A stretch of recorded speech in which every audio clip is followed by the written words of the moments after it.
महाराज प्रेम से बोलिए बाबा विश्वनाथ की जय, माँ गौरी की जय। महाराज आज बृहस्पति दिन है, हरि विष्णु का दिन है महाराज। और माता को पीला वस्त्र, सब आज बृहस्पति को पीला वस्त्र धारण करना चाहिए। 7 दिन सप्ताही होता है, सप्ताह के हिसाब से हर दिन का वस्त्र अलग अलग होता है। देखिए माता पीला वस्त्र धारण की है। महाराज आज बिमला पाठक मंदिर में बैठकर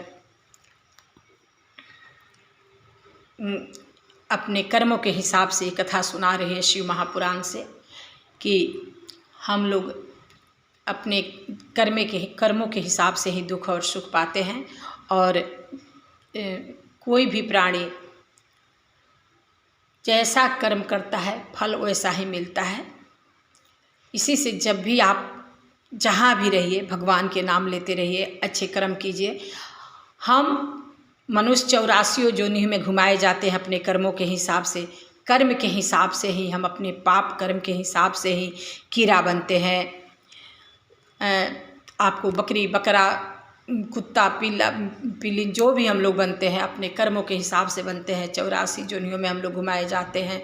अब महाराज उसके बाद जब मनुष्य बनते हैं तो माता के गर्भ में सबसे पहला दुख हम लोग को कहाँ मिलता है?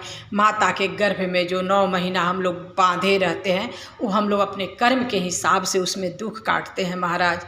उसमें भी जो प्राणी अच्छे कर्म किया है वो 7वां महीना में पैदा हो जाता है, जो उससे भी थोड़ा अच्छे कर्म किया है 8वां में 9वां में, ऐसे हम लोग अपने कर्मों के हिसाब से। लेकिन सबसे ज़्यादा दुख हम लोग को कहाँ मिलता है? माता के गर्भ में। जब हम लोग माता के गर्भ में रहते हैं तो भगवान से विनती करते हैं कि हे प्रभु मुझे बाहर निकालिए, इस काल कोठरी से मुझे बाहर निकालिए प्रभु, बहुत कष्ट हो रहा है। लेकिन मैं जब बाहर आऊँगा तो एक पल के लिए आपका नाम नहीं भूलूँगा। उसके बाद मनुष्य का जन्म होता है। 9 महीने के बाद जब मनुष्य बाहर आता है तो फिर प्रभु को भूल के अपने कर्म में लग जाता है और प्रभु को याद करने के लिए उसको टाइम ही नहीं मिलता है। जब मनुष्य की लड़कपन बीत जाती है खेलने कूदने में, प्रभु को नाम नहीं ले पाता है। फिर जवानी बीत जाती है कमाने धमाने में, फिर प्रभु का भजन नहीं कर पाता है। जब बुढ़ापा आता है शरीर सब धीरे धीरे बैठने लगती है, घुटने खत्म होने लगती है, आँख की रोशनी चली जाती है, कमर झुक जाता है महाराज, तब आदमी प्रभु को फिर याद करने लगता है। वही गर्भ धारण जो माता के गर्भ में 9 महीना था और प्रभु से एक एक पल विनती किया, वैसे ही मृत्यु के समय भी 9 महीना 6 महीना 1 साल 2 साल बेड पर मनुष्य पड़ता है। मृत्यु के समय में जो कुकर्म कर्म का फल है उसमें भी वो भोगने लगता है।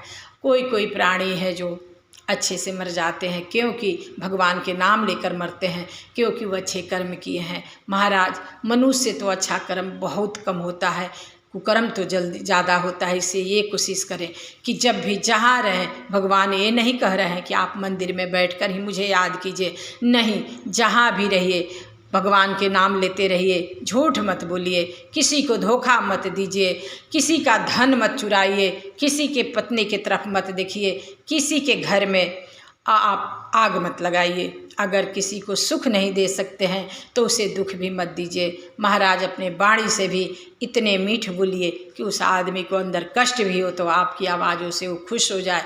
यही अपना सोच रखिए, क्योंकि हमारे कर्मों के हिसाब से हम माता के गर्भ में भी दुख काटते हैं और पृथ्वी पर आने के बाद भी दुख काटते हैं और मृत्यु के समय भी दुख काटते हैं। और उसके बाद वो भगवान के पास जाने के बाद भी हमारे धर्म थोड़े होते हैं और कुकर्म ज़्यादा होते हैं। उसका भी अलग अलग हमारा जो पाप किए रहते हैं तेल में डुबाया जाता है, लोहे के कील से हमें गाथे जाते हैं और उसके बाद हमें कीड़े मकोड़े खाते हैं। ऐसे ऐसे हमारे कर्मों का फल वहाँ भी मिलता है।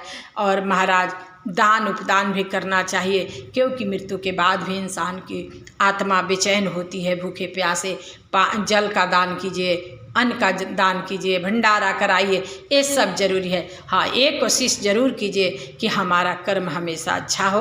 अगर जाने अनजाने में कुछ गलतियाँ हो तो प्रभु से कहिए कि प्रभु मुझे इस गलतियों से निकालिए और मुझे सही मार्गदर्शन दीजिए, सही रास्ते पर लाइए और मेरा महादेव की दया से बस बिमला पाठक आज के वीडियो में आपको यही दिखा रही है कि जहाँ भी रहिए भोले भंडारी का नाम लेते रहिए और अपने कर्मों पर ध्यान दीजिए। हमें फल कर्मों के हिसाब से ही मिलता है, दुख या सुख। प्रेम से बोलो बाबा विश्वनाथ की जय, माँ गौरी की जय। हर हर महादेव, हर हर महादेव, हर हर महादेव। नमः नमः पार्वती पत्तय हर हर महादेव, नमः नमः पार्वती पत्तय हर हर महादेव, नमः नमः पार्वती पत्तय हर हर महादेव।